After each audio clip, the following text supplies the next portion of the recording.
Can I do something for you, Mr. Bond? Just a drink. A martini, shaken not.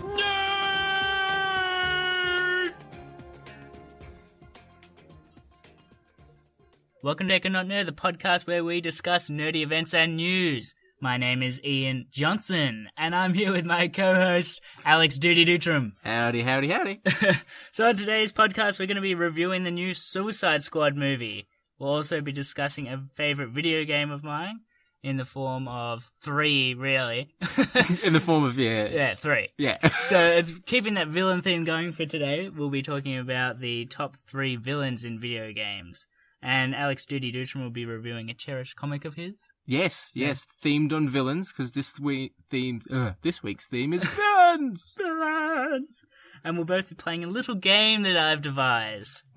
So it's going to involve a barbaric punishment of cocktails. As a teaser, we've got 10 cocktails, 5 questions each. Every question we get wrong, we will be doing a shot of something very disgusting, more than likely. Yes, Jack Daniels is on the list. Jack Daniels is on the list, Kraken's on the list, and there may or may not be something you would put on a hot dog. Yes. But first, we'll begin with the current news and events this week. Channel 4 News with 5-time Emmy Award-winning anchor, Ron Burgundy. All right, Ian, set us off. What's been happening? What's new? What's new? So we've got the Xbox One S was released. Ooh. Yeah, for those who don't know, it's very white. That's not to be racist. All right, so what's the difference between, for those of us who aren't gamers or whatnot, what's the difference between the S and the standard Xbox that came out? The biggest difference is that this one is 40% smaller. Numbers are hard to display it, but it is hugely smaller. So we're going back to the year 2000s where phones got smaller and smaller, so consoles are getting smaller and smaller. It's nearly half the size of what it is now, essentially. Okay. So it's hugely different. It's also 4K Ultra HD compatible. That goes straight over my head. Yeah. Your TV really has to be 4K capable. And if you've got Netflix going through your Xbox, there's a handful of TV shows and movies up on Netflix that will also be 4K compatible. Your House of Cards. It ranges up to 2 terabytes of storage. Okay. So you've still got, the original Xbox came with 500 gigs. So yeah, you've still got a 500 gig starter, and you've got a 1 terabyte, I believe, and then a 2 terabyte. See, I find it hard to justify getting rid of your old Xbox for a 2 terabyte one when you can just get an external hard drive. It's something we've both done. Which is what we ended up doing anyway. Yeah. Because we ran out of room very quickly. Pretty quickly, yeah. Very quickly. It's also HDR, high dynamic range. Okay. Don't ask me what it means. I believe it's something to do with visuals. I don't know. That makes it look pretty. Yeah. But speaking of pretty, the Xbox One S actually looks amazingly pretty.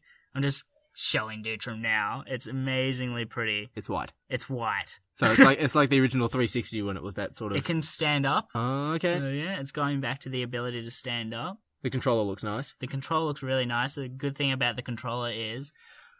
Fucking finally, PlayStation 3 had this and Xbox is only just getting it, and that is that the controller is actually Bluetooth.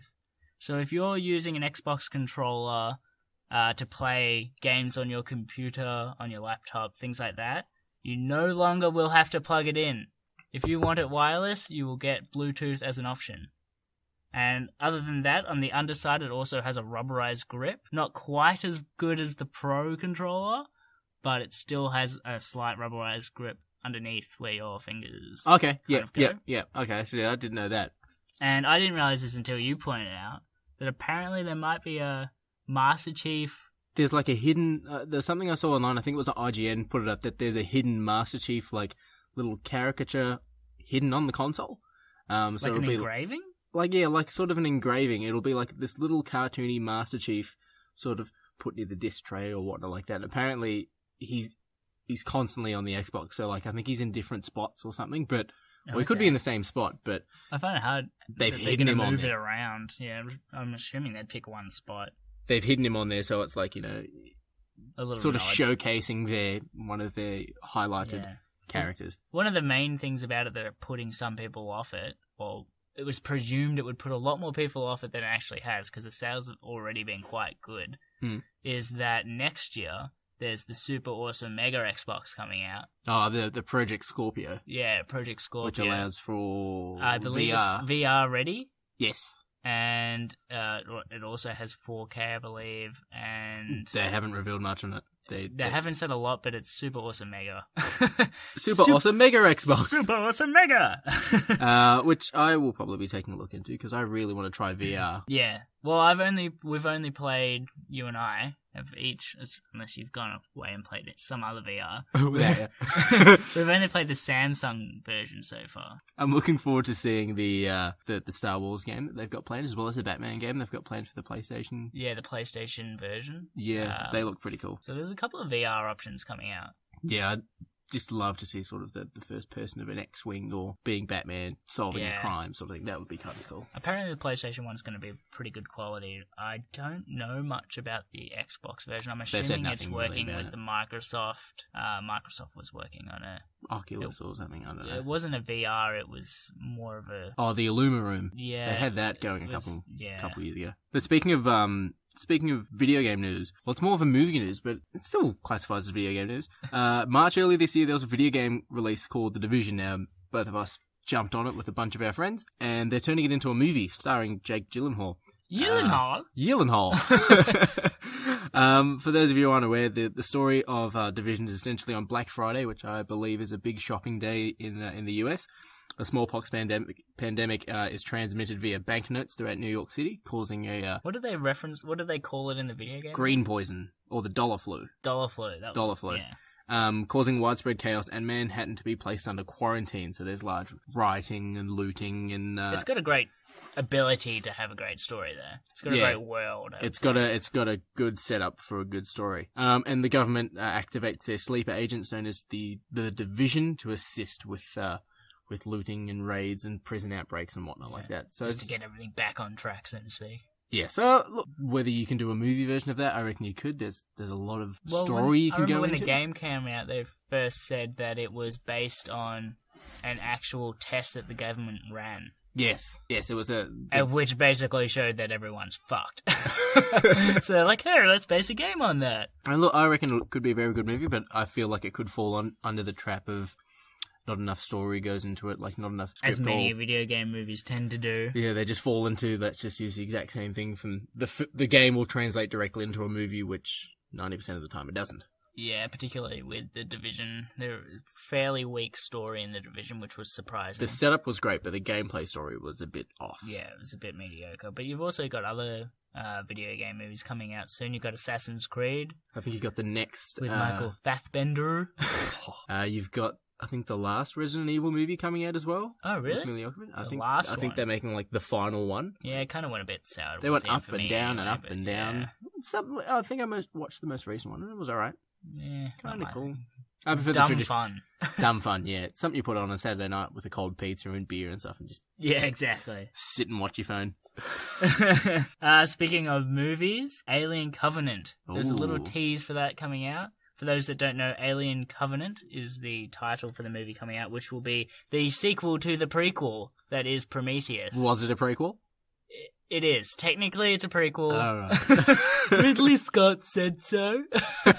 So, the film is supposed to kind of join the dots, so to speak, because Prometheus didn't really... It didn't really... It showed a door with an alien on it, and they're like, what's in there? You don't want to go in there. That's about it. It just never really linked the two. There was no linkage at all, really, between what happened in Prometheus and the alien world from LV-426. Yes. There you go. Yeah. Nerd in the house. You're a bigger alien fan than me. So apparently it's supposed to link those together, but we had a little tease that came out, and it was very short. It just showed Catherine Waterstone. I'm hoping I'm saying her name right. I'm pretty terrible with pronunciation, but she's going to be one of the main characters in it, and all it does is just shows, hopefully you can see it, I'm just trying to show it to Dutram now, it's just showing from top view her in hypersleep. Oh, yep. I think they call it hypersleep. So is that the main actress from Prometheus? She isn't, no, she's not Naomi Rapace. Okay. I'm not going to be able to say her name right. Yeah. So she's... Okay, so the characters in Covenant may not transfer over from Prometheus or something like that. It's a direct follow-up from Prometheus. You've got Michael Fassbender, who's obviously going to be... David. David. The trick is not minding that it hurts. From the sounds of it, he's going to be a major part in it. So what happens is there's going to be another ship that comes and finds the crashed Prometheus ship. Okay. So it finds Michael Fassbender, or David, as his character is. And apparently, Numi Rapace, her character, is not a huge part, but she's definitely confirmed that she's going to be in it. Okay. Alright, cool. So, in terms of storyline, who knows what's happened there? Maybe she's in hiding because of the alien that didn't really get seen until the very end of Prometheus. Oh, the weird octopusy squid thing, and then made then that sort of made an alien. Promethean engineer. The engineer. Yeah. Well, speaking of aliens, great segue right there. There's more news on the Superman set, or not Superman set, sorry, the Supergirl set.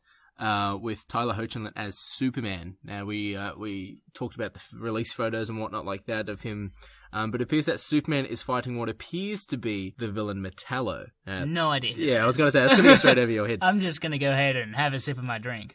So for those of you, including Ian, who doesn't know Metallo is a supervillain who is a radioactive cyborg intelligence who is powered by kryptonite. Okay, so he's sort of there's been many takes on him, but from what they did in the animated series, it was essentially a person who gets experimented on. He becomes a robot, becomes unstoppable, but he's got kryptonite in his chest. So he uses that to fight Superman, and it makes him weak. So they've released a photo of Tyler Hoechlin in sort of not really a protective sort of suit. Like in the old comics, you used to see him like wearing a big radioactive suit with the S showed. But this sort of like looks like he's got seatbelt straps around his S, and his S is sort of encased in something. S looks like it's in a Ziploc bag. Looks like one of those Tarzos with the holographics on it. The old Tarzos from the chip packets. Yeah. It looks horrible. It looks... See, the other photos, it doesn't look like it had that. And I couldn't find any other photos, but that's who he's fighting, and I've seen... And he's got green in his chest. Kind of just looks like a normal kind of guy with a green flashlight in his chest, essentially. Yeah, so essentially, Metallo will open up his chest, show the kryptonite, and Superman will fall straight to the ground. Okay. So that's the news for Superman. So I'm a little curious what they're trying to do there. Apparently, I don't think Superman will have that many episodes, like be in that many episodes, but you never know. They could have changed things up and he could be a major character for him now, or Superman gets in trouble, so Superman the amount helps. that they're teasing it and everything, it makes it seem like possibly he will be a bit bigger in this, but again, I don't watch the series, so... Yeah, I haven't started watching it yet, but I plan to watch it soon. Now that Superman's in it, I have to watch it. Yeah. Well, Martian Manhunter's in it. Martian Manhunter's badass. He has quite a fan base following. Yeah. People wanted your mate from Your mate. Idris Elba. Idris Elba. Yeah. But he's already tied up in Marvel films as Heimdall. True. With Thor. But you never know. Two different companies, if they sign off on it, could be possible. Just have him pop out, Martian Manhunter. Dance off. We finally got it in there. Get on it. In other news, now, you haven't been a huge fan of these films, but I'm semi-yes, semi-no. Transformers. Yeah. The first one was great. The second one, not so much. The third one's okay, and the fourth one was great, but just too long. Essentially, they're making another Transformers film called The Last Knight, and they confirmed a new character for the film.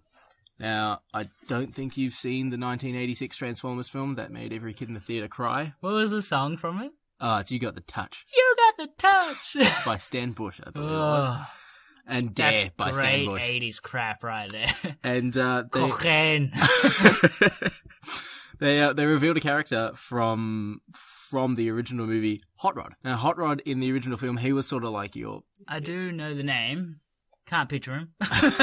It was essentially a hot rod, pretty much. No. Get out of town. But in the original Transformers film, when Megatron fights Optimus dies. Now, he doesn't die and then come back later in the film. He legitimately dies. He gets Interesting. He gets the side of his armor is exposed, and Megatron just shoots the crap out of him. And Hot Rod becomes the next Prime. So he ends up. Optimus has got the Matrix of Leadership in his chest. No one can open it, but Hot Rod manages to open it, and he becomes Rodimus Prime. Rodimus Prime. Rodimus Prime. Hot Rodimus Prime. No, just Rodimus Prime. Rodimus. Rodimus Prime. Rodimus. Yes. Rodimus Federer. Rodimus Federer. Now, the character design for Hot Rod is pretty much exactly the same as Bumblebee, but instead of being yellow and black, he's red and black. Okay. I believe he's a different vehicle, but they released the design photos of him, and they stated at the bottom, he is the brother-in-arms to Bumblebee. So I kind of like that, but it's also like, you're the brother-in-arms of him, why haven't you been in all the other films? Yeah. Like, if you're supposed to be attached to the hip brother-in-arm, where have you been? Yeah. But yeah, that's the news. Weird. I'm sure they'll find some way to bring him in storyline-wise. You'd hope so. I really like the cowboy from the fourth film. He was voiced by, I believe he was voiced by Bender from Gears of War. Oh, really? Yeah. Bender from Gears of War. I was going to say, I'm like, Bender from Futurama. Bender from Futurama, Marcus Phoenix from Gears of War. In other news, there's no Justice League Infinity War Part 1 and Part 2. So they've said that there's Justice League Infinity War, which was the original Part 1, and Part 2 is just known as Justice League, Avengers Untitled. Did I say, I said, yeah, no Avengers Infinity War, Part 1 and 2, so there's only Infinity War 1, or just Infinity War, and then there's Untitled. So they just say Avengers Untitled. Interesting. So instead of, because originally they were saying it was going to be Part 1, Part 2, and they were going to have Captain Marvel and all these other sort of...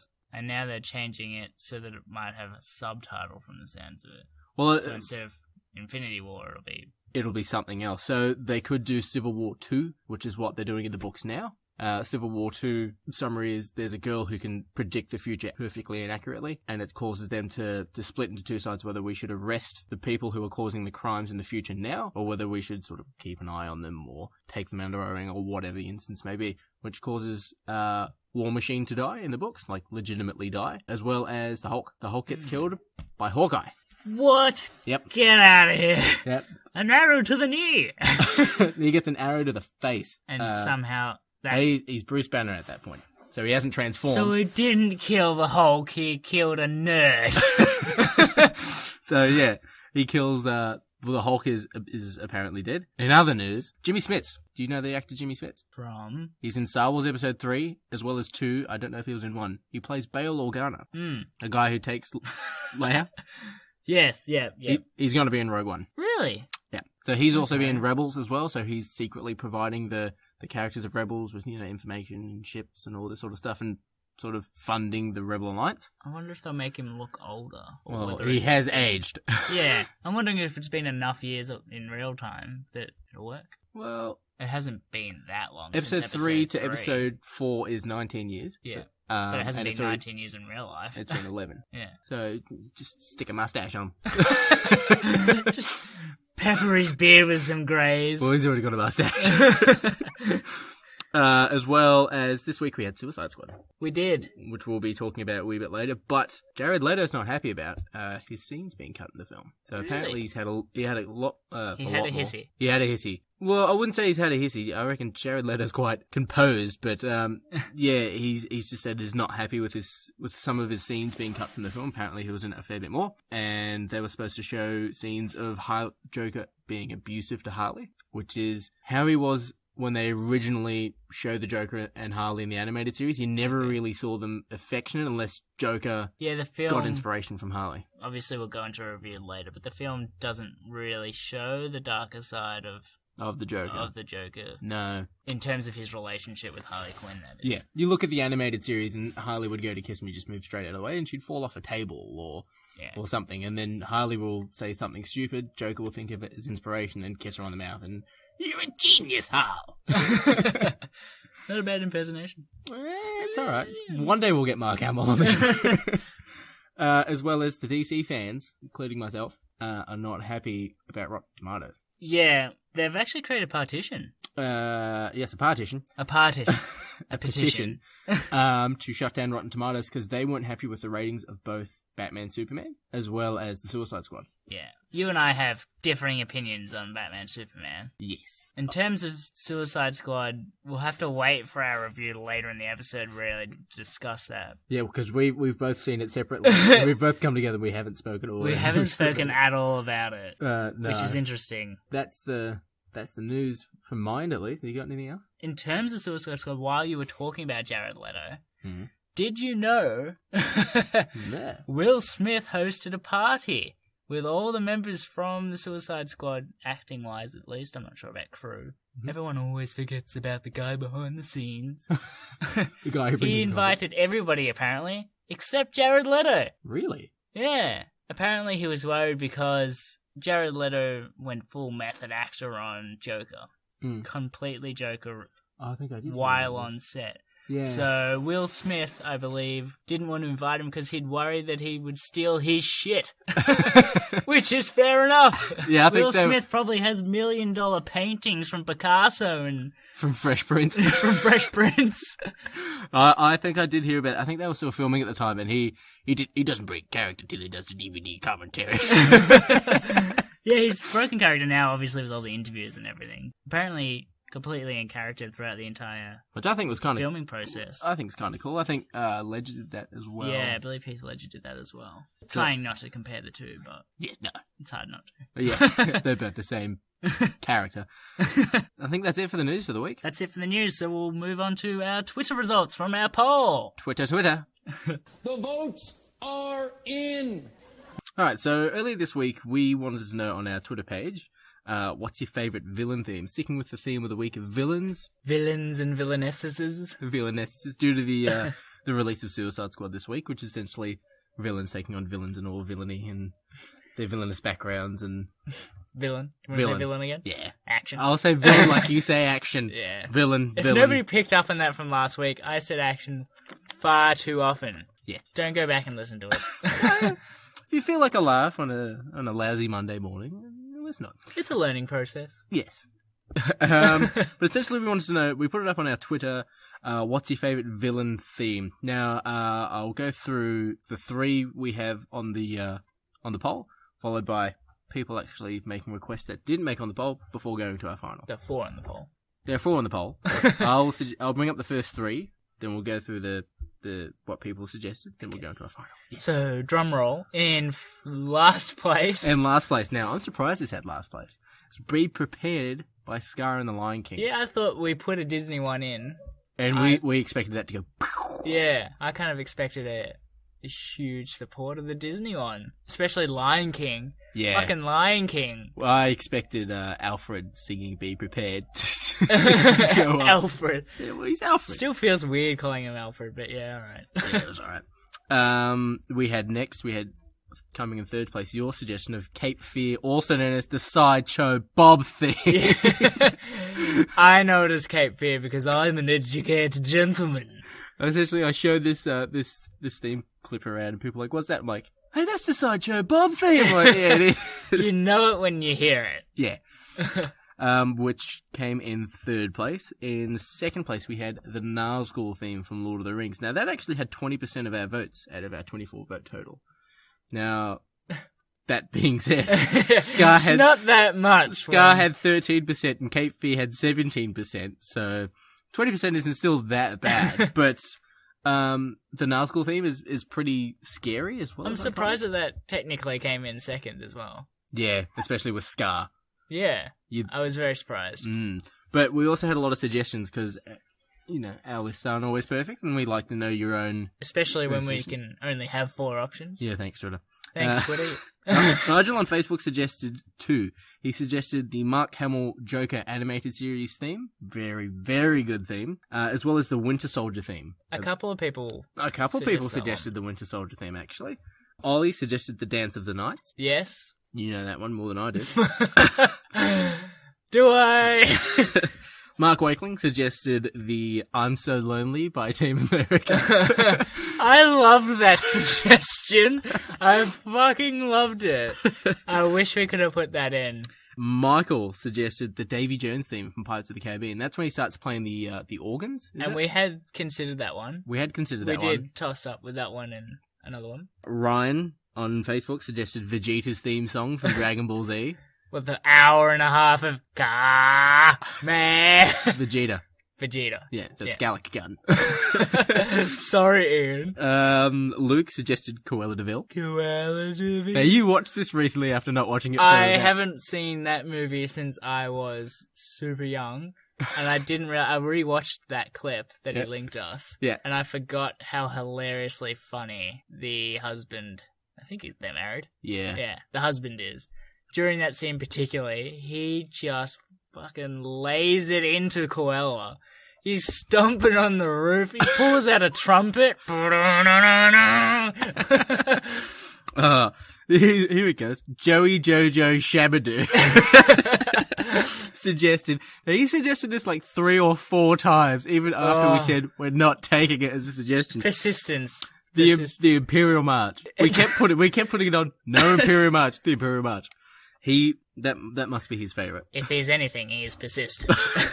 Max suggested Hellfire, The Hunchback of Notre Dame. To be honest, that's one of the Disney movies that I never really got into. It is my weakness. Ah, yes. Tom suggested, now you listened to it and you loved it, the Sephiroth theme from Final Fantasy VII.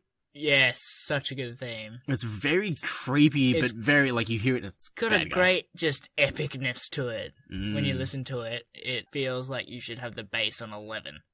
It feels like you're gonna die pretty soon. Yeah. As well as Comic Confidential let us know what theirs was. The Predator theme. I'm the only one that voted for that last week, and now they're like, oh yeah, Predator theme. So I messaged the Comic Confidential guys. They're like, "Yeah, man, the Predator theme." And I'm like, "Ian's gonna hate you." Son of a bitch. But coming in first place with 50% of the votes. Now, my sister suggested it. A lot of people suggested it. Jaws. It's an amazing theme. 1, it makes you scared to go in the water. Shark in the water. 2, it's only got 2 notes to start off with, and it's and then just repeats it. Simplicity. Yeah, John Williams knows what he's doing. Look at Indiana Jones. Amazing. It's just an amazing theme. No one can deny that Jaws deserves that victory. The interesting thing that I'm thinking, though, is if we had have let Imperial March go in and still had Jaws in there, would Jaws still have won, or will Imperial March have won? Yeah. There's a little thing to get you scratching your noodle. Now, was there any missing on the poll that you wanted on there, but you feel other people wouldn't know it? I can't think of one off the top of my head. Did you have one in mind? There's one I really, really loved, but like it's one of those themes that a lot of people would just push to the side. I actually had 3. That's the German 3. I had Kylo Ren's theme from the new Star Wars film. Yeah. It sounded a bit like Vader's sort of. I had the Emperor's theme from Star Wars, which sounded like that sort of wizardly, unholy sort of music. Yeah, I don't know if people would recognize it as definitely not as much as Imperial March. And the one that probably no one recognized, but I loved it. I bought the whole soundtrack just for the one song. Was Lex Luthor's theme from Batman Superman. Was a pretty cool theme. Yeah, that was it was the piano and the strings. I think the reason it worked in Batman vs Superman so well is the actual juxtaposition. Ugh, get my tongue around that one when I've already had 3 drinks. Juxtaposition of that song compared to the soundtrack of the rest of the film, where it's so classical with a lot of piano from memory in it, and you compare that to something that's a lot of strings, and it stands out like a sore thumb, but in a good way. I thought it was a hot thumb you really want to check out. I just thought it was a really, really cool theme, but if I put it on the poll, no one would vote for it but me. Yeah, just you. Like you and Predator. Yeah, fucking mother. And then you know what? If I put the Lex Luthor theme on, Comic Confidential would have been like, guys, you'd put the Lex Luthor theme. Yeah, next week, Comic Confidential. But yeah, they messaged us a fair bit in relation to into last week's show and whatnot. That was cool. But that's it for the villain themes. I actually had a lot of fun I have a lot of fun suggesting polls and putting them up and whatnot like that. And this week we had 24 votes. Last week we had 12 votes. So we've gone up by double. If we continue this trend, soon we will own the world.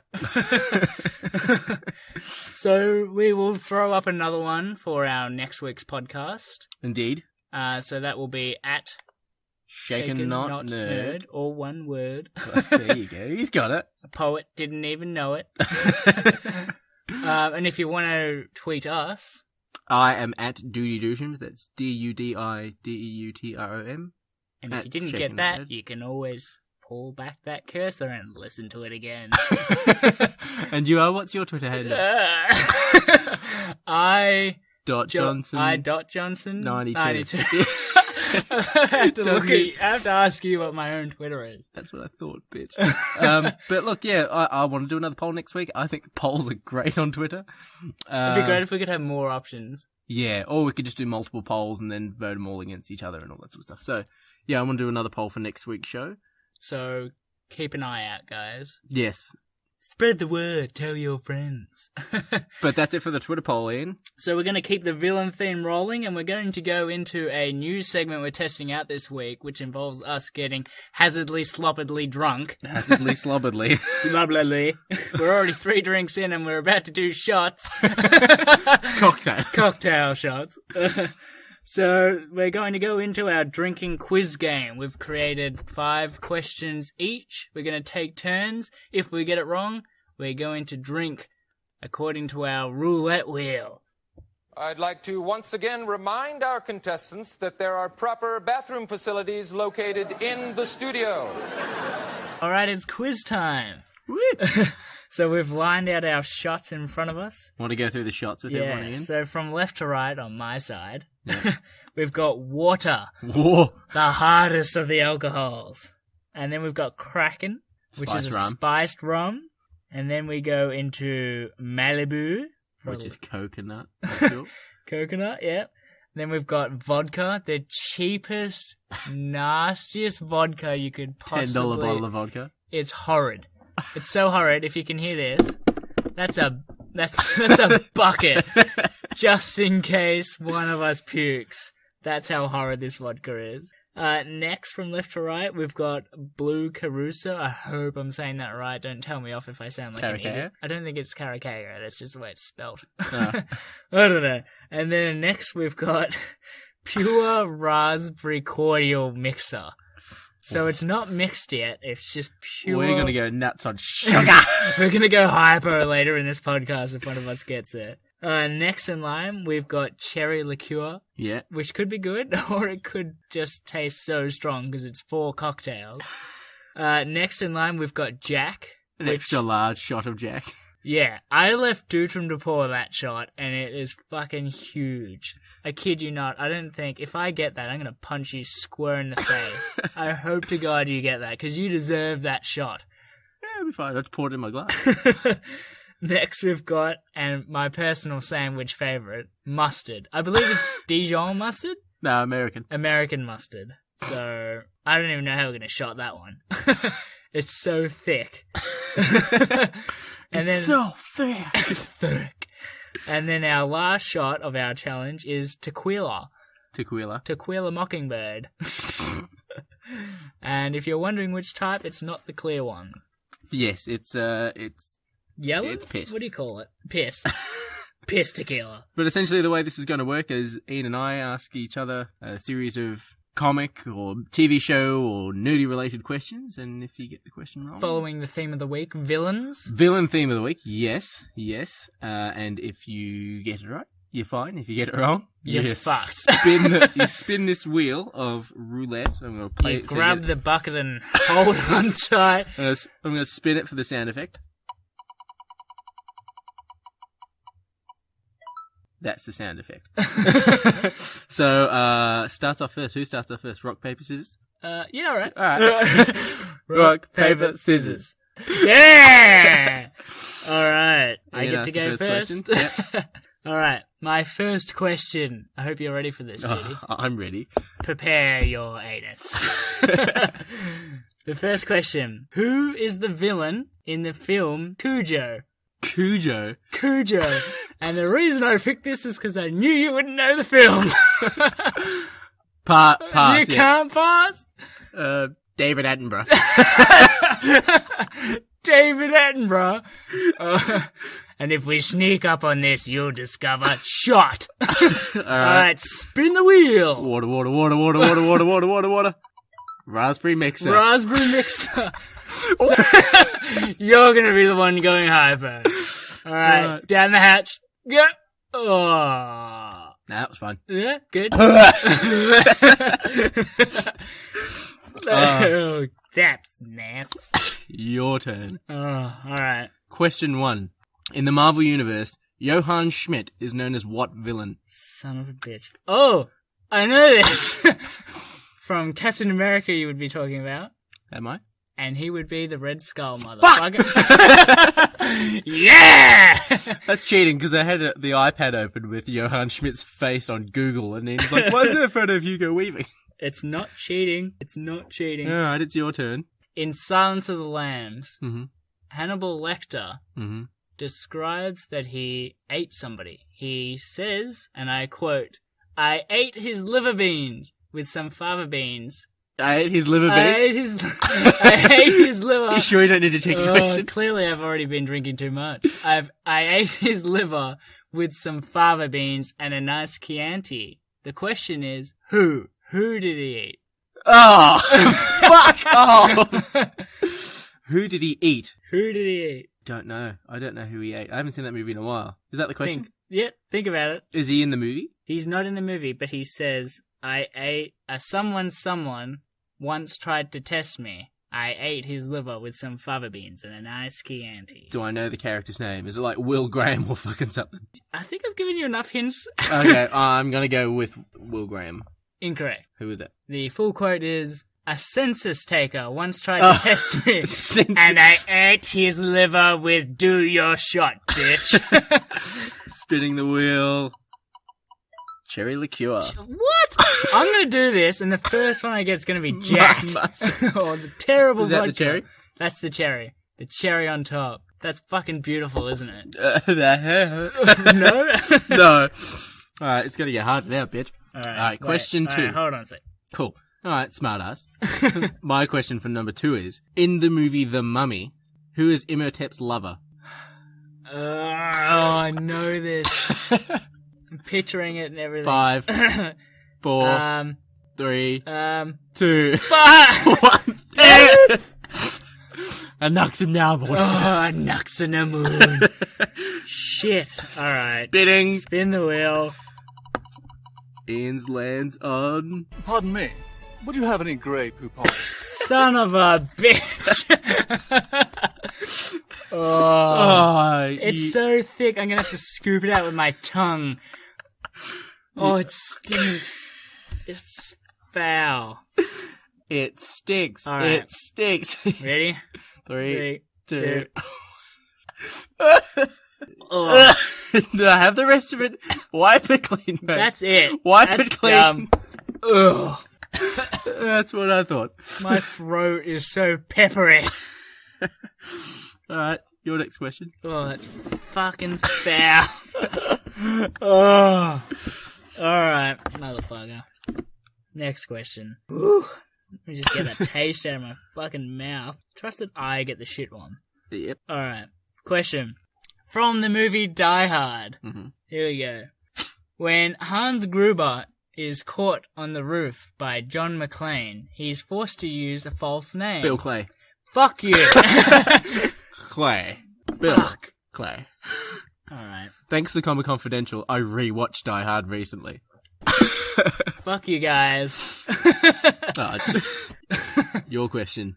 Alright, go on. What is the real name of Lord Voldemort? Tom Riddle. Full name. Tom Marvolo Riddle. Correct. Motherfucker. I was trying to come up with a Voldemort one, actually, and I just couldn't get it. Alright. Question 3 or 4 for you? Question 4. Yeah. Bowser. Mm-hmm. From the Mario Brothers. What did you say on air? Bowser from the Mario Brothers series. Yeah. Made his first appearance in what year? 19. Yeah. No. 86. Very close. 85. Fuck. Bad luck. Roll the wheel. Rolling the wheel. That was close. It was close to vodka, but I got tequila. Is that better? Yeah, Alright. you get And the you vodka. got no chaser. Oh.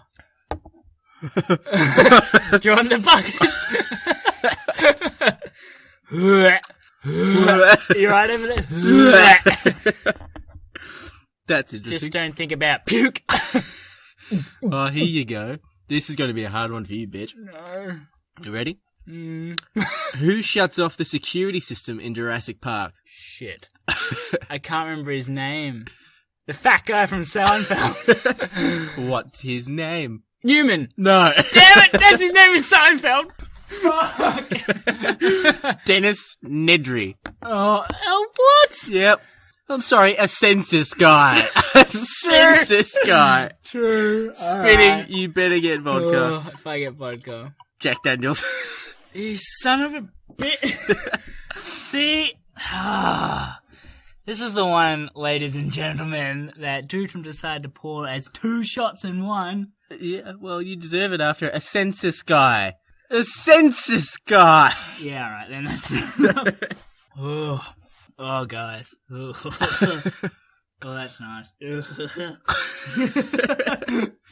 Oh, it's hot right down to my stomach. It burns! How does it taste, Ralph? Good! Alright. Your turn. Last question from me. Blofeld. Yes. From the James Bond series, for those who don't know. Which eye is his scar on? Oh, fuck! His scar's on his left eye. Fuck you. Alright, last one for you. And, I hope... Please tell me it's easy. Because that's Scotch. Sorry, not Scotch. Jack. Be nicer if it was Scotch. Last question. Jonathan Crane is the villain known as blank. Jonathan Crane? Yeah. Fuck. So he's from a comic book? Yeah. He's in the comic book. He's a comic book. He's been in movies. Movie. Jonathan Crane. Yeah. Penguin. Incorrect. Son of a... Scarecrow. These two. Spitting. Why? Oh. Water. Yes! Oh, yes. And he got the tallest shot glass for water. Oh. But should I spin it again because you lost? No, suck off. Oh, so good. Alright, guys, we're going to be moving on to our next segment now. And that segment will be Dudi's comic book review.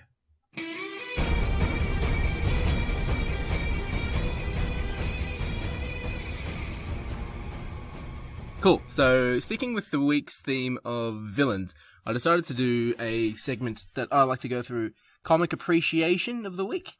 And this week's theme on villains, I was thinking of going with, some Joker books or some Marvel books, but I actually decided to stick with some hero-y, villainy themed books. And this week I actually chose Injustice. Oh. So, With the video game of the same name. So, in relation to that, Injustice the comic is a prequel set on the video game. The story starts out with Joker getting a bit bored of playing with Batman, decides to change it up and go along to Superman. A brief overview of the story is that Lois Lane's actually pregnant with Superman's child, and the Joker has actually kidnapped Lois. A mixture of fear toxin and kryptonite. When the Man of Steel arrives to save Lois, who is being actually operated on by Joker and Harley Quinn, Superman is gassed immediately and sees Lois as not only as Lois, but as Doomsday. His first reaction is to take her up into space. Unknowing to Superman, both Harley and Joker implanted a heart rate monitor into Lois's chest, and when Superman takes Doomsday into space, he realizes he's not holding Doomsday, he's holding Lois with her unborn child. When the heart rate monitor stops, a nuclear explosion goes off in Metropolis. So not only did he kill his wife and his unborn child, he killed all of Metropolis, causing him to mentally snap. He becomes a dictator, decides the world is no longer safe as it is, or criminals should be put away permanently, or if not, killed. Removes all the weapons from the world so no one can nuke each other or whatnot like that, and just becomes an all-around bad guy. So this gives me the question that Suicide Squad permits, that what would you do if Superman went rogue, if he snapped? How would you combat him or control him? And essentially, that's what injustice is. But it causes Superman to kill fellow superheroes. It causes him to pull Atlantis out of the ocean and put it in the Sahara Desert. I think I actually read this comic as well, because I think I borrowed it off you. Yes. I remember reading it and just going, whoa, because it's so weird seeing Superman just snap like that. Because Superman is just he's the Boy Scout. Yeah, he's a Boy Scout. He would never do anything of any interesting nature. And this causes him to not only kill the Joker, but he punches his hand straight through his chest when he sees the Joker, when he finds out. As well as he beats Green Arrow to a bloody pulp and smashes his face in and killing him in the books, and splits the team into Team Superman, Team Batman. So Batman wanting to calm down Superman, sort of have things back to the way they were, and Superman just wanting to take over the planet. Everyone is safe under my rule, sort of thing. Yeah, very much like a civil war, but for DC, it sounds like.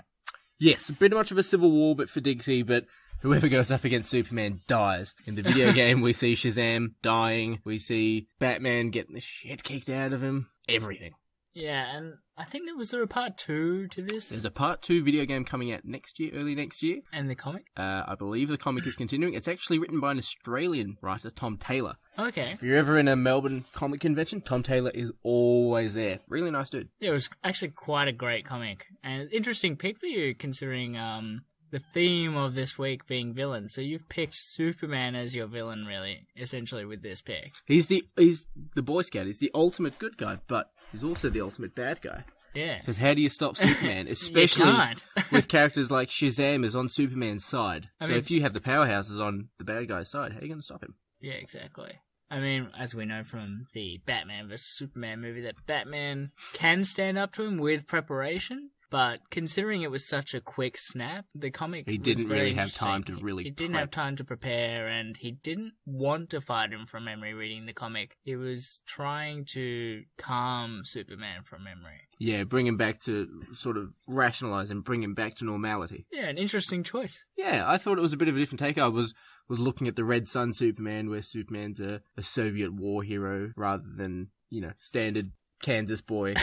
But I thought that the injustice really stands out in relation to let's have a good guy bad, and we saw that with Batman Superman, where Batman's in his sort of his dream time, his nightmare, and Superman's got his own private army and he kills people. Yeah, Superman's not so perfect as people think he is. No, which is why I think he makes a perfect bad guy. Great choice. Thanks. All right. So we'll move into my segment now, I guess. Yes. So we're going to be talking about the top 3 video game villains. In my opinion only, though. I just want to stress that because everyone's got their own opinion. There's so many to choose from as well. It's such a tough choice. So these choices, don't shoot the messenger.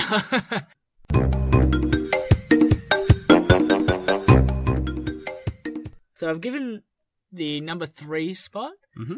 I've given that to N Cortex from the Crash Bandicoot series. Okay. So, N Cortex, you might not remember the name, but if you played the Crash Bandicoot series, you'll probably remember the name. He's got a giant square head. He's probably like 3 foot tall. He's got an N on his forehead as well, doesn't he? Giant N on his forehead, yeah. And in the first 3 Crash Bandicoot games, so those were the main kind of Crash Bandicoot on trilogy. 1.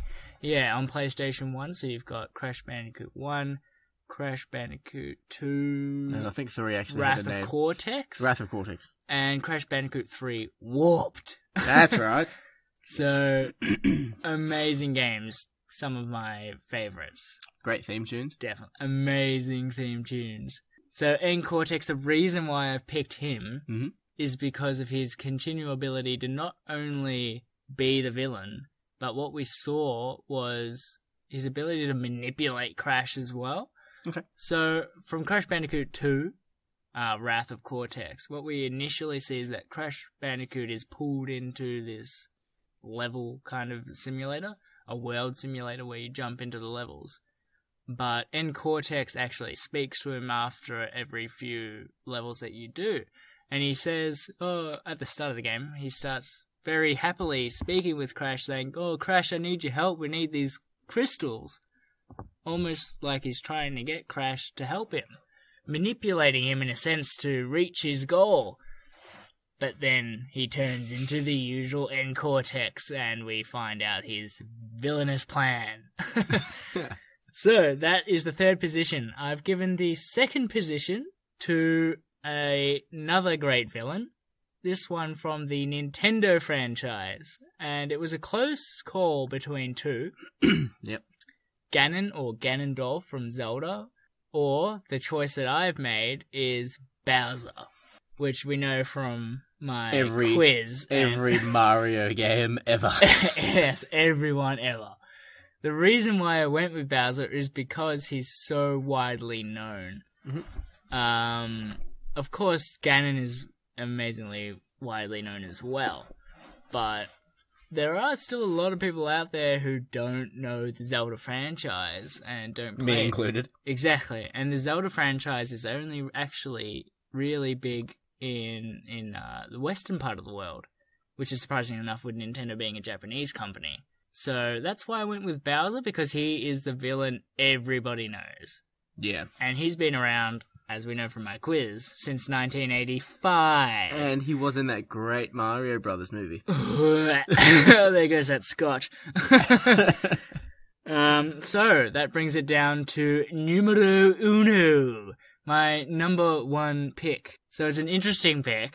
I've gone with Player 2. What a twist! What a twist. I've gone with Player 2 from every multiplayer game ever.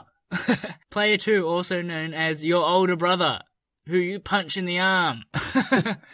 The reason why I went with this one is because it doesn't matter what game it is, it doesn't matter what series it is, Player 2 is going to be there if it's a multiplayer game, and you're going to hate him, because he's probably going to win 50% of the time. That's why we don't play many video games competitively. That is why I refuse to play multiplayer games, because I throw them out the window because they piss me off. Fucking campers. So, after all that, we'll be moving into our Suicide Squad review now.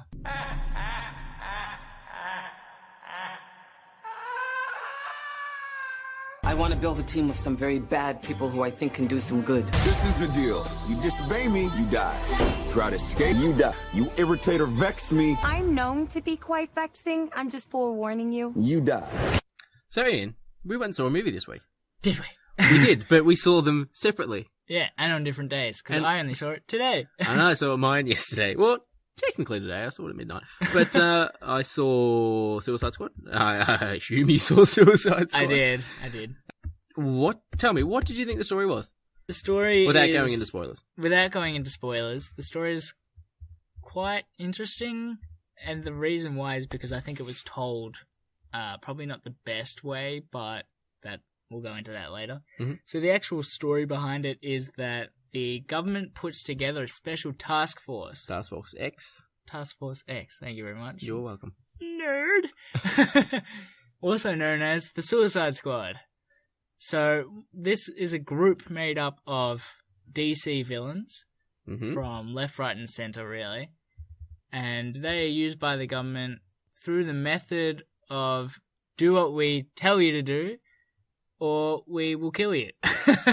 Effectively. In the comics, it was done in the form of an explosive collar, I believe. Explosive collar. Originally, I think they had explosives in their, in different parts of their body. Okay. So they had it in their hands, so their hands would explode. Explode? Strange. Yeah. In the movie, it's done as an injection into the neck. Yes. I don't believe that's spoiling by saying that, because it's pretty early on. And the whole purpose of it is that this task force is supposed to be a whole bunch of bad people that are supposed to do some good. Come together to do good. Yeah, although they may not want to. They're kind of against their will used for their special abilities and skills. So, do you want to jump in first and say what you liked about this movie? Cool. So we'll go into the cast, for those of you who aren't aware. You got Will Smith as Deadshot, or Floyd Lawton. You got Margot Robbie as Dr. Harleen Quinzel, or most famously known as Harley Quinn. You got Jared Leto as the Joker. You got Joel Kinnaman as Rick Flag. Jai Courtney as Captain Boomerang, Australian Captain Boomerang. You got Jay Hernandez as Diablo. Now this guy's, his name is a little bit hard to pronounce, so I'll probably stuff it up. It's Adewale Adkunoye Ajabe, who's Killer Croc. I probably said that wrong. You've got Cara Delevingne, who's June Moon or Enchantress. That was terrible pronunciation, but yeah, sure. Thanks. Adam Beach is Slipknot, not the band. You've got Karen Fukuhara, who's Katana. Viola Davis, who's Amanda Waller. Ben Affleck is Batman Bruce Wayne. Who's? As well as Ezra Miller as the Flash. So, pros for this film?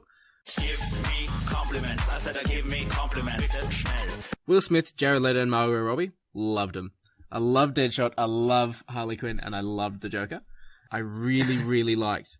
There's a scene in the film where you have Joker in his black tux and Harley in her original outfit, the jestery sort of outfit. You see it for about 2 seconds in the flashback.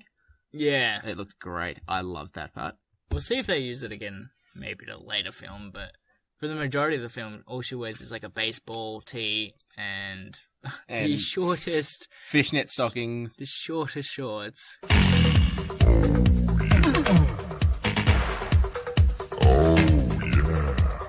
Sometimes I feel like that camera deliberately was a low shot. Deliberately on an upward angle. Yeah. You know what? I'm not even going to comment on whether or not... The fact of the matter is that Harley Quinn is supposed to be like that. That is the character that she is. She is a little bit promiscuous, for want of a better word. Yes. They said in the scene she had her bed removed from her cell because she was seducing guards. They were coming into her cell and then she'd put them in the hospital. Yeah. Yeah. So she had her bed removed from her cell. She knows how to use her assets, so to speak. Rick Flag. I really liked Rick Flag as a character. As an actor as well, I was very impressed. Yeah. He's. I originally saw him in the TV show The Killing. I'm not sure if that was his first appearance or not, to be honest. But he was really good in that as well. See, I saw him in House of Cards as I've forgotten the character's name he is in House of Cards, but he plays against Frank Underwood for presidency. Okay. So he's quite good in that. But I really liked him as a character. He has no special abilities pretty much whatsoever.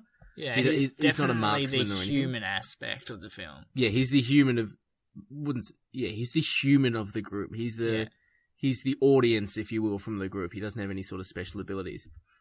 The flashbacks, loved them. Introducing the characters and going through the start of the film, they sort of go through, who's in the squad, and they'll do Deadshot, and they'll give you what he can do, his real name, and a little cutscene at the start. Their choice to put that at the start with introducing so many characters a bit questionable. I'll kind of go into that a bit more in my cons section, but the way it was done was really good quality, very funny, majority of them. So the quality of that I couldn't really knock. I really liked how with Captain Boomerang came up with fetish for pink unicorns at the bottom, and he always carried a pink unicorn. I didn't even notice that because they go through that so quick. Yeah, you have to sort of be up and paying attention, but it says, fetishes of pink unicorns. Which and then he always carries a pink unicorn. I was going to say that explains a lot now throughout the film. Now, this is a part that's going to, look, everyone's got their own opinion. I'm probably going to be killed by Ian in relation to this, but the Joker. I really liked him. Look, I feel like a lot of people are really jumping on this bandwagon thinking he's amazing. Personally, I didn't think it was that crash hot. Okay. I think he acted it really well, but I'm talking about the character itself, the route that they've taken in his demeanor, appearance, everything. That's something I'll go into later, yeah. Yeah. But I will say I liked how they had the original sort of meeting of Dr. Harleen Quinzel and the Joker talking and whatnot like that, and how he influenced her to make her go insane. I thought that was cool showing that scene. And I think it needed to happen. Yeah. Now, I'm going to get stabbed here. I preferred Leto over Ledger. Now, look, my all-time favourite's Mark Hamill, and after Mark Hamill, it's Jack Nicholson. So Leto's coming in third for me, but we've seen how Leto is with Harley, but we did not really see him with Batman, so we don't know how those two as characters... True. And that's a totally different interaction altogether. Precisely. That's me and you talking as Harley and Joker, but me and someone else talking as Joker and Batman, completely separate. Exactly, yeah. Doesn't really talk to him in the film. I found the interaction between Harley and Joker were great. And my second last pro, Batman. They didn't overuse him because he was... I think they used him the right amount as well. Yes. I agree. I was expecting, because they did reshoots for the film after Batman Superman, because people loved Batman, that they were perhaps going to put more Batman in the film to sort of make it like, look, they loved Batman, let's use more Batman. Yeah. Or the issue, the plot of the film is resolved from Batman showing up at the end. It'd be interesting to know what it was that they reshot. Yes. But we can only speculate. It's hard to say. We don't know what it was like beforehand. That and he's not in it for long. He's in it for maybe 5 minutes on screen, if that. Yeah, if that. But there's a scene where, like, because Batman is involved in capturing majority of the Suicide Squad members. And when he captures Deadshot, he gives him the option, because Deadshot's out with his daughter. He says, I don't want to beat you up in front of your daughter. I don't want to do that. Come quietly, sort of thing. I kind of like that, rather than Batman showing up. Like, if it was Christian Bale, it'd be, beat him up with your elbows, bugger off. Wow, shots fired at the Nolan trilogy right here. Amazing films. And I think every single review ever is a lot higher than Batman Superman, so I don't want to say that you're wrong, but... So... And the last thing, the soundtrack was great. It was like a DC version of the Guardians soundtrack. That was my pro as well. Yeah, the soundtrack was amazing. Yeah. So many iconic songs. I think it was DC's version of Guardians. Yeah, definitely. They must have paid out the arse for all those songs. Because they are well-known songs, and constantly in the first half of the film. Yes. But that's also the issue, is that we're only in the first half of the film. And then it started to really slow down the amount that they were used. Well, let's go into your pros. What have you got for your pros? So, obviously with a great soundtrack, also... solid acting pretty much across the board, which I was surprised about, considering the mixed reviews that the film's been getting. Yes. I expected a lot of the acting to be really corny for some reason. Okay. I thought that might have been a reason why the reviews are so lackluster. But no, really solid acting overall. The only character that I would say I was really disappointed with was not only for an acting reason, but the way he looked in general, and that was Killer Croc. Okay, yep. The acting was poor, the writing was poor, the prosthetics of his face and body, the way he looked, was poor. He was very mediocre, just in general. It was almost not worth having him in it. Yeah, because the original Suicide Squad has Killer Shark, not Killer Croc. Yeah, which is strange because I've never really heard of Killer Shark, but either way, every depiction of Killer Croc is very different to that. He's sort of very tall, he's more, well, crocodile looking. Yeah. But also, like, I reckon an actor who would portray a great Killer Croc, especially for his height and his size, is the Mountain from Game of Thrones.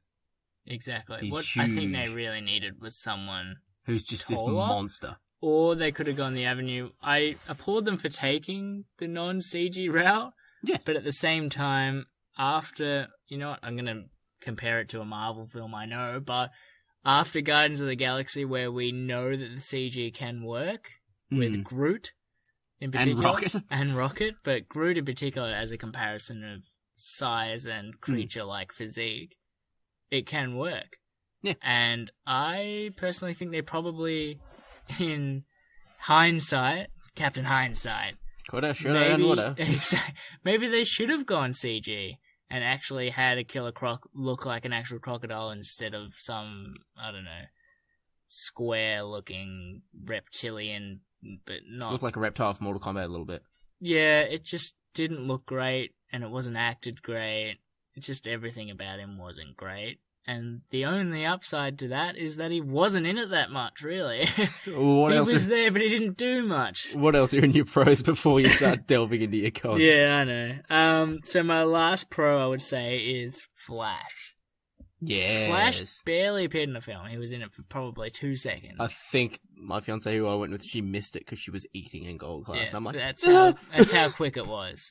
Quick, the Flash. Oh, yeah. It was only him capturing Captain Boomerang. Yes. And he was great. He's in it for 2 seconds? Yeah, he was in it for 2 seconds. His costume looked good. And I am one of the doubters. I didn't think that the actor playing the Flash Ezra Miller could really pull it off. Yeah, Ezra. Yes, Ezra Miller. Yes, that one. Ezra Miller? Ezra. Yeah. Ezra Miller, sorry. I just couldn't see him as the Flash. He's got humour as well, which is... It was really good. I know it's only 2 seconds, so maybe I'm giving him more credit than he deserves at this point, but it was really great. For 2 seconds, he provided a lot. Yeah, and his costume looked good. So maybe he will actually be really good in Justice League. Yeah. Any other pros? No, that's it from my pros, so we'll move into the cons. Disappointed! Cons. So, my first con... who do you want to go first for your cons? Because I went first for my pros. Alright, fine. Yeah. Alright, so my main con for this film is the storytelling. Okay. I know. Can't go into spoilers yet. Can't go into spoilers yet. I'm just saying, the story as a whole. Okay. And I know that my gripe with Star Trek Beyond was story related as well, but that is my main gripe with this film, and I think it could be the reason, or one of the key reasons, for the mixed reviews that it's been receiving. The story itself is great. It's the telling of the story that is extremely jumbled, in my opinion. Okay. Because of the way that they've set out the story, where they've placed certain things, it gives the impression of the film that the story dramatically changes at about the third mark, or about halfway through. Yep. It really drops off in its comic atmosphere of the characters, and everything involved really starts to drop off and feel very dark and not particularly entertaining anymore. Okay. I think one of the reasons for that is probably the fact that they threw everyone's introduction at the start of the film. An odd choice to me. Okay. Usually in films where they've got a whole bunch of characters to introduce, they'll try and space them out in flashback kind of sequences. Yeah. Instead of the way that they've done in this film, which is literally in the first part. It's all at the very start of the film, really, before it even, I think... 10, 15 minutes or so, maybe? I think it's before it even says the title of the movie. Yeah. I could be wrong. But yeah, they go into how they all ended up there. And they're very entertaining, great sequences, but that should have been later in the film. Space them out. Because they're the comic part. Then if you did that, you wouldn't have the issues that you had where later on there's no comic to it. Okay. The other problem I had with the story was that they've chosen to have the witch as the antagonist, Enchantress, also known as the witch, as the antagonist for the film. An interesting choice, because she was very much publicized as a member of the Suicide Squad. And it starts off that way. Yeah. I don't think it's too spoilery to say, because it's essentially the entire mission is because of that. Yeah. And it doesn't really roll very well. Okay. In my opinion only. I think that it would have been greater for them if they had chosen to have a villain or an antagonist for the film who was separate to a Suicide Squad. So that so someone on the outside. Someone on the outside, so there was no confusion as to whether these were somebody we should be kind of barracking for. Okay. I felt like it just kind of jumbled the story up from an audience perspective. So the story as a whole, I just feel it was strangely paced, strange direction that they went in most scenes. They put them all in strange orders to me.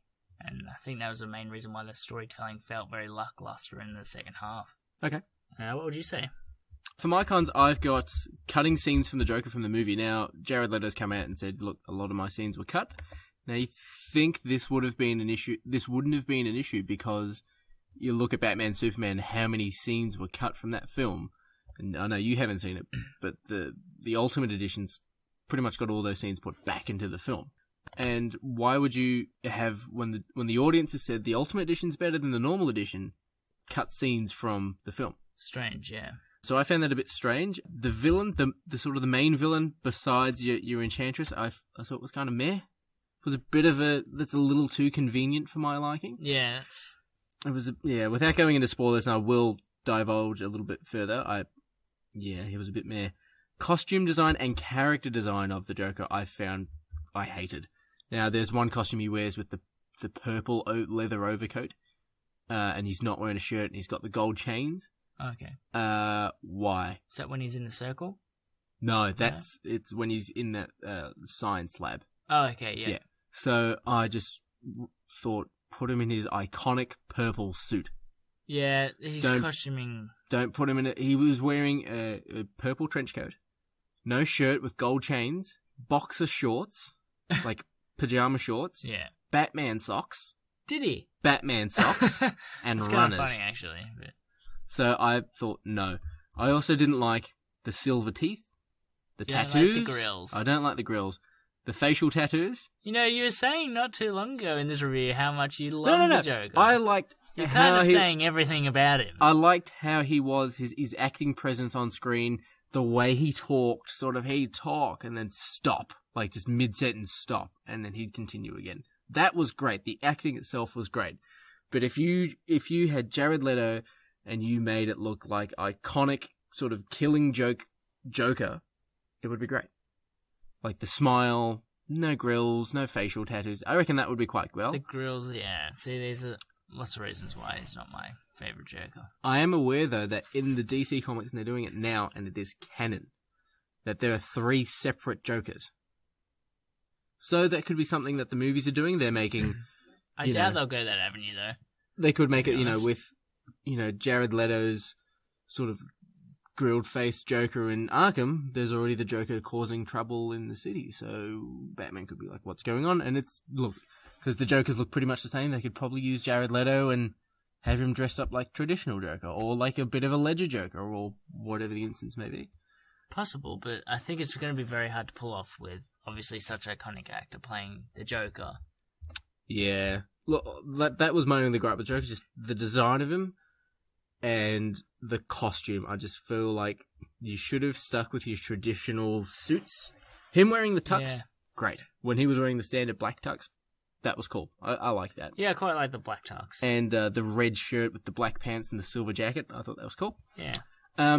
Last con I've got before we go into spoilers was Killer Croc. I thought the exact same... So you're flagging the same thing as me. Same thing. I think they needed to make him look buffer and taller and more of a... Like, if I see the Suicide Squad on the other side of the street, it's going to be like, cool, I see Harley, I see Deadshot, I can go up and say hi, get an autograph. Hey, guys. But, if you see a giant, huge monster that's Killer Croc, they'll be like, I ain't going near that. Maybe the other problem with it is that they didn't give him any scripting opportunities to really stand out. Because the film as a whole, it felt like Rick Flag leads Deadshot, Harley Quinn, and friends. Katana was pretty cool. They didn't really Katana was barely in it, though. They didn't, like, the trailer showed a picture of her in the trailer playing with her sword, and you can see all the skulls lined up on her sword. They did put a scene in where she talks to the sword and everything.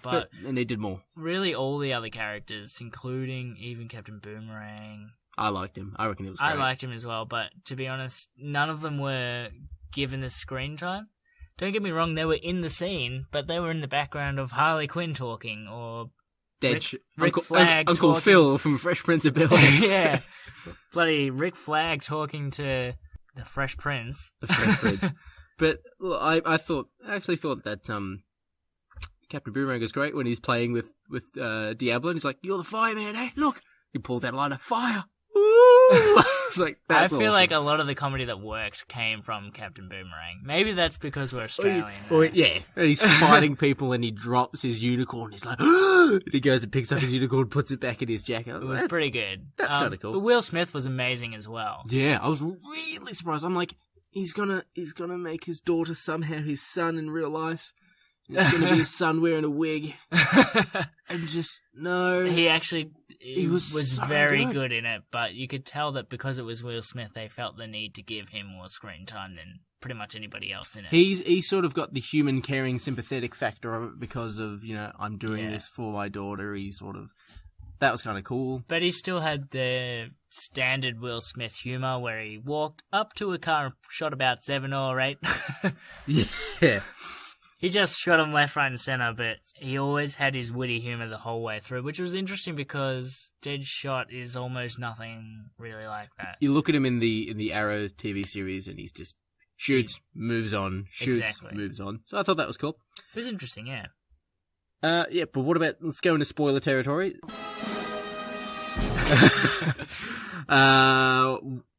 You go into your spoilers first. What's something you want to talk about in relation to your spoilers? Because I've got about 7 things. See, I didn't feel like there was that much to possibly spoil. The film as a whole, yes, there are things I could spoil in it, but they weren't big twists or turns, in my opinion. There is obviously the fact that Enchantress is the villain, but again, that's not really a spoiler, and that she isn't really a member of the Suicide Squad, even though she's posted everywhere. As that. Yeah, absolutely everywhere, posted everywhere that she is essentially a member of the Suicide Squad, and then not even halfway through the film, the third in the film, if that, she turns out that she's the villain, and the story around her wasn't ever fleshed out very well and told very well. Okay. Kind of jumped around. There isn't much to spoil about that other than the fact that she's not going to be in the next one. Which I think is probably a good thing, because the way that they pumped her up and everything, she's too OP. She's way too overpowered to be in another film as just a member of the Suicide Squad, because you've got someone that throws a boomerang at people, and then you've got someone who can just appear behind them and dead. Well, there is something I'll go on to about that. I'll bring up in my spoiler part that I read that could be very interesting. That the path they could take, including the Enchantress. So okay, I'll bring that up. Was there anything else? I do have some questions about the film, but I'll leave them until the end. Okay. So we'll jump into here. I found the ending was great in relation to the Suicide Squad. Essentially, they can't leave. You know, Amanda Waller is Amanda Waller. She is a bitch. And she goes, look, you know, if you try to walk out, I'll kill you. I'll, set the explosives off in your head.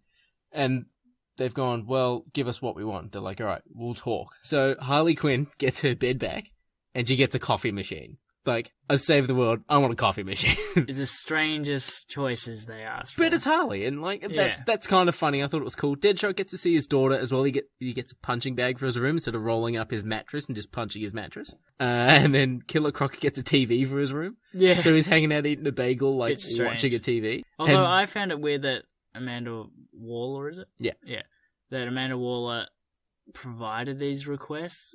Her character as a whole, it just felt very jumpy to me. One moment she'd be hard as stone killing her own agents. And then the next minute she's like, yeah, right, you can see your daughter. Yeah, but it's sort of like the instances where you have in prison where, like, if someone snitches, they get a TV in their room and stuff like that. So I thought that was kind of cool. Like, if you continue to help us out, then that's fine, you can have it. Yeah, it just felt strange to me, though. Like, she'd be a total badass 1 second, and then all of a sudden, when she's surrounded by bad guys, she has this look on her face of fear, and it didn't feel right for her character to show fear to me. I think it might have been the issue of, like, maybe, yeah, like, I'm surrounded by guys who have explosives, but Harley's was turned off. So, like, you blow up everyone's, you try to blow up Harley, it doesn't work, you just cave your head in. Yeah. So. But it just felt strange to me. She changed every now and then between badass and softy. Yeah, I can understand that. She didn't work. She didn't seem very straight through the whole film. Yeah. I found the plot, same with you. The villain Enchantress, bit of a cop-out. Yeah. I would have liked to see Enchantress fight her brother, because she works alongside with her brother in the film. Okay. To make this weapon. But I would have liked to see her Enchantress fight her brother. Because you always have instances of brothers and sisters fighting each other. And that would have actually probably worked better with the story as well, that maybe she brings her brother back in the story, if her brother then turned on her and pushed her away, and so she had to work with the Suicide Squad. Now, this is a spoiler, I couldn't understand the logic of writing this in a script at all. So Enchantress sneaks out of her room that she's sharing with sort of Rick Flag, because June Moon and Rick Flag are in a relationship, and June and Enchantress are the same person. She goes to Amanda Waller's place. She's sleeping in her bed next to the hut with with Enchantress's heart next to her. And then her brother is just in the next room, like in a stationery closet or something. You know, like how she got the little jar with like her brother's powers or whatever in it, and then open it up. Yeah. And it's just in the next room. It's like, why would you not put that in a secure vault? Or in the fucking strange. Give it to Batman or something? Like, let's just put it next to the Jif and the detergent and the Ajax. Like, I just keep this here. I really couldn't understand it. And they just didn't they have the open file underneath the going like, brother?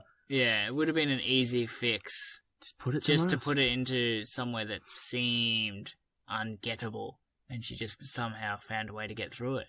It's like an extra 10 seconds, 15 seconds to the film. And it would have made it a lot more sense. But... Slipknot. Let's have a member of the Suicide Squad who's in it just to show that the explosives in our neck actually work. You know what? I didn't even know what his name was. That's how short he was in it. It's Literally, Slipknot, the man who can climb any surface. I'm like, cool, that's kind of cool. And like, you know, Amanda Waller's she's in a building that's vertically straight up. I'm like, Slipknot would be able to get up that straight away. And then, no, let's just use it to show the explosives. That was It awful. didn't need to be showed, though, how it works, but it seemed... You could have used pointless. it later on in the film, like, Slipknot's going, I'm not going to go help turn off this weapon and then leave. It could then die. have been showed in plenty of other ways. They could have just had a dummy of Batman, or who knows what. Something, yeah. Something. It seemed weird that they would bring in another member of the Suicide Squad who just happened to never get their own introduction. Yeah. And then boom, who walks out, dead. who steps out of a car, one of the cops says, welcome home, or something like that, and he just punches her straight in the face. And he's never really introduced or anything. No. Enchantress's brother, now I didn't get the name of Enchantress's brother, but instantly fixes the issue with Waller holding her heart. Yeah. Seems so strange. Waller stabbing the crap out of Enchantress's heart, like, kill her, put her down, stop her, slow her down, whatever the issue is. And she goes, brother, help me. And he's like, okay, done. Yeah, I don't understand how that worked either, to be honest with you. They didn't... Somehow he had greater powers, but I have no idea why. And why you'd keep him next to the Jif and, and the Ajax and the... Oops, grabbed the wrong brother. Brother Ajax, join me. Where's Francis? The last thing for my spoilers, the mid-credit scene. Now, clearly we're in spoiler territory, but it's Bruce Wayne and Amanda Waller sitting in a vacant restaurant eating and talking about Bruce wants the copies of the dossiers of the Suicide Squad and everyone else she's got. And you see him flip through it for 2 seconds, and he's got... The first one you see is Enchantress. The second one you see is the Flash. I didn't know that you saw Enchantress. I know you did see... He flips through them, and you see Enchantress, Flash, Aquaman. You do see and then he Aquaman, takes them, yeah. and Wallace sort of like, you look tired, Mr. Wayne, you should stop working nights. And he just goes, you should leave this to us. I'm setting up a team, which sets up the Justice League. Yeah. But I read online today... He says, and you should stop doing this, or we will have to stop you. Something along those lines, which seemed... kind of cool. An interesting choice to me. So, Justice League going to be going up against Suicide Squad? I'm not sure what's happening there. Well, in some of the comic books, you have the Justice League, and then you have the Justice League of America, that if the Justice League go out of control a little bit, Justice League of America have their own counterparts to the members of the Justice League to take them down. So they had like Catwoman for Batman, they had Martian Manhunter for Superman, Interesting, whatnot like yeah. that. One of the comments I read online was Enchantress is in that sort of the flip of the dossier that he takes with him because Darkseid and Steppenwolf are magical characters. Okay. And perhaps her knowledge of magical characters may come into some form of assistance with the Justice League. So she could provide a future role. And we don't know how they're going to be bringing back Superman, so to speak, yet. So precisely. It could be involved, we're not even sure. Speculations all over again. So, is there anything you want to bring up before we give it a review? Well, my was question is, do you think this film deserved the criticism it's been getting? No. It has been getting a lot of flack lately. 37% out of 100. No way. That is extremely low. That's Mortal Kombat Armageddon. Yeah, that makes no sense to me. No. This film, although it's not an amazing film, it's not great. It is a good film. Mm-hmm. It's completely watchable. To my surprise, after seeing all of these reviews, it is completely watchable. There's no poor acting in it. No. There's no poor visual effects. No. The story makes sense, even if it isn't amazing. Even if it's not that well told. At least it had a good explanation of the story, unlike Star Trek. Yeah, exactly. So it's interesting to me that it got such a bad review. The start was really quite funny, and I can understand their gripe that later on in the film it didn't carry that same humour all the way through. I completely agree that they should have spaced that humour out and continue to have that humour, because the humour was few and far between. Yeah. And when it was there, it worked great. When it was there, it was there. It was great. Yeah. It was great humour, but it is a shame that they, for whatever reason, didn't realise that it wasn't in there really at all in the second half. But 90% of its issues were script issues. Yeah. But they really weren't that bad, I didn't think. The film as a whole isn't anywhere near as bad as the reviews it's been getting. See, now you look at some of the early Marvel films, like Iron Man. That's a great film. The first Iron Man film. But then you look at The Incredible Hulk with Edward Norton? Edward Norton, thank you, I've forgotten his name. And then you look at Iron Man 2. A lot of people hated Iron Man 2. A lot of people didn't like Hulk, the first Hulk film. So maybe that's your Man of Steel is your Iron Man, and then your Batman vs Superman is your Hulk, and so on and so forth. So if you look down the track when DC start releasing more and more films, they're just and gonna to be honest, improve. if they decide to do another Suicide Squad, I think it will it has the potential, at least, to do a lot better. Yeah, they've gotten the comedy right. Exactly. It's more so that a lot of the time was spent introducing these characters, and I think someone else picks this up and does the sequel. They know how these characters are going to interact and work now, and they're going to be able to play on that humour a lot better. What did you think of... Now, this is the first time we've seen Harley Quinn live action. What did you think compared to the animated series? Pleasantly surprised, I would say. I was hesitant.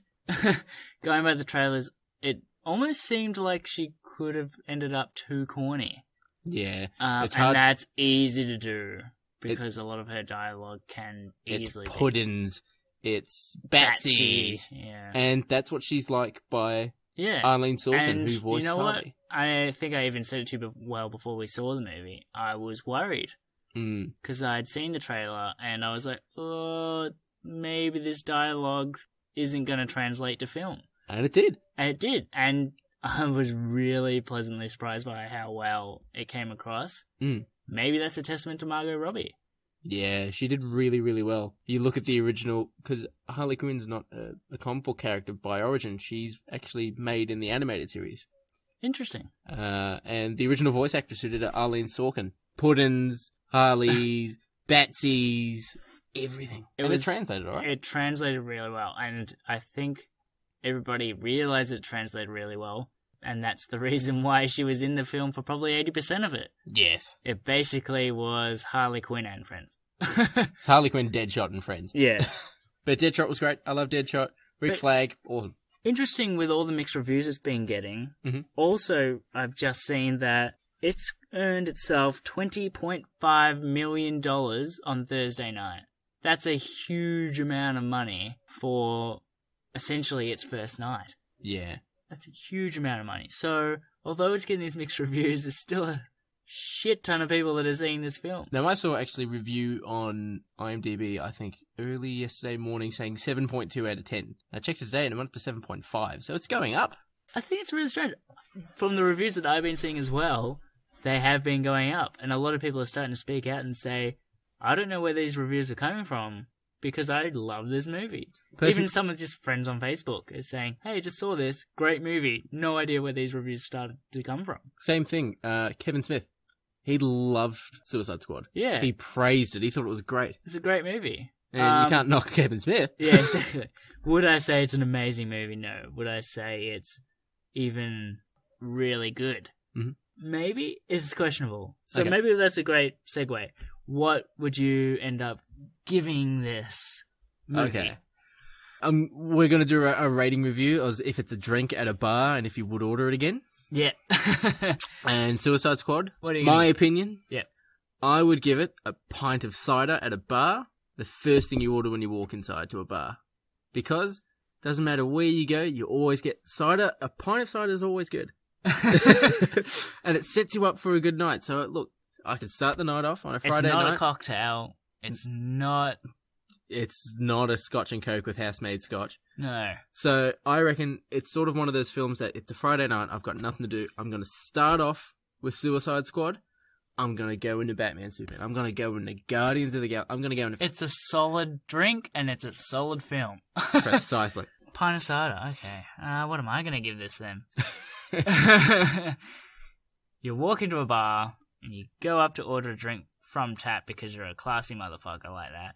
Then you've only got $10 cash on you. Yeah, and then you realise you don't quite have the funds there, so you can't get one of the high-end beers, so you just get a mid-range... Heineken. Heineken? Yeah. I don't know if it's even a Heineken. I would say very Australian, but Carlton Draft. Or, if you're American, Bud Light.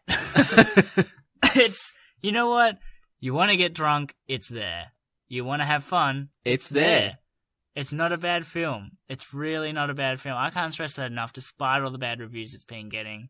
And I think it's going to continue to get mixed reviews, to be honest with you. And I can see the gripes in it. I can see why DC fans want to shut down Rotten Tomatoes, because I actually really enjoyed it. Look, I wouldn't say it's an amazing film, like I said, but it's not unviewable, and it's not unenjoyable. So... I think that about wraps up our podcast. At least it didn't end on action. Yeah, at least no more actions, action. So, thanks for listening, everybody. We'd like to thank everyone who voted in our Twitter poll, as well as shared it and suggested songs. So we had Haley and Nigel and Mark and Michael and Tom and Joey Jojo and all these people who suggested... Just thanks to everybody. Obviously... We've started to expand a little bit. We're starting to put things on YouTube as well, so keep an eye out. Thanks, everybody, for all the continued support. We really appreciate it, and thanks for sharing the love as much as you can. Yeah, thanks to the Comic Confidential guys for continuously messaging us and sharing the love and providing us with feedback. We're hoping to, obviously, improve and expand our fan base, so any help is great. Greatly appreciated. We'll be back next week. If you want to suggest us an idea for the show or a topic to bring up, we're at Shaken Not Nerd on Twitter. Ian is iJohnson92, I believe, on Twitter. And iJohnson92? Because you said dot before. I think it's iJohnson92. And I'm at Dudi Dutram on Twitter. More than welcome to shoot us a line. Excellent. Thanks, everybody, for listening. It's been a great another podcast, and we'll see you next week, hopefully. See you next week, guys.